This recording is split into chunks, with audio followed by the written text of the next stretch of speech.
It took just 15 minutes for my life to end and my existence to begin. I was married to Darren for 16 years. In the beginning it was all roses and romance, but after the children were born he changed and he became controlling, aggressive, and I began to suffer from domestic abuse. So I took the decision to separate and I moved to my mum's. In domestic abuse, a lot of it for men is the control, because he'd lost that and the boys didn't want to see him. Then the harassment started. Despite me telling the courts that I knew he was capable of killing or hurting the boys, the unsupervised contact was allowed and it was set for 5 hours a week. In the end, he didn't need 5 hours to do what he wanted to do. It took just 15 minutes. The 22nd of October in 2014, the day started just like any other. And as I dropped Jack off at school, I thought to myself, he's growing so tall and so broad, he's becoming a young man.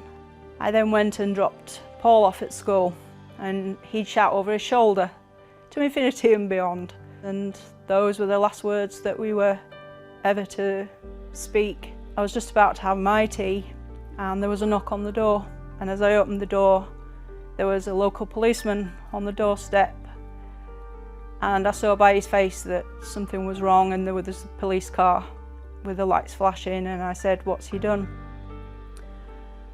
And he said to me, "You need to come with me now. We need to go to Sheffield Children's Hospital. There's been an incident at the house, there's been a fire." So I got in the car and we drove to Sheffield Children's Hospital. I then found out that on their unsupervised access visit, Darren lured them up to the attic with a new train set. And whilst Jack and Paul were up there, he'd even put a bowl of sweets out for them. He set 14 separate fires with petrol, and he barricaded the property as well to make sure the boys absolutely couldn't get out. Jack was a little boy, a gentle boy with the heart and courage of a lion, and it was Jack's strength that pulled Paul across to the hatch of the attic. Unfortunately, the little boy just fell backwards and he fell down into the flames, and as he lay on the landing, the fireman cradled him and picked him up, and he found the courage to say to that fireman, "My dad did this and he did it on purpose." I held Paul in my arms and held him so tightly, and he fell asleep in my arms. Then I went over to Jack, and Jack was still fighting, bless him, because he'd suffered 56% burns after being in theatre for around 14 hours. His body could take no more, and that massive beating brave heart finally stopped.